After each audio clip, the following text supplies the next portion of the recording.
So there was a period when I was younger where two things came into my life that really kind of changed my perspective and got me to learn more about who I was and what was more than what the world was talking about.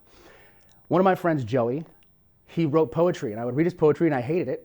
I didn't really care for it, but I'm like, you know what, I want to try poetry. So I started writing, and I just got addicted.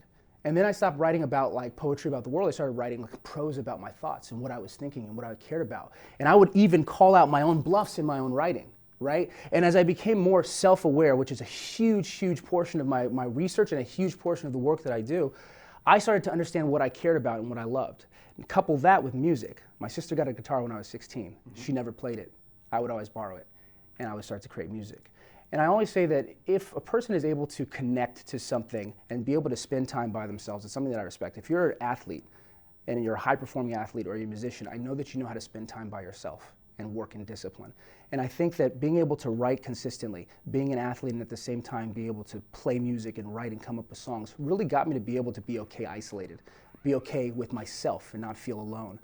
And that really, in a lot of ways, freed me from needing to meet the demands of the social, kind of environment around me.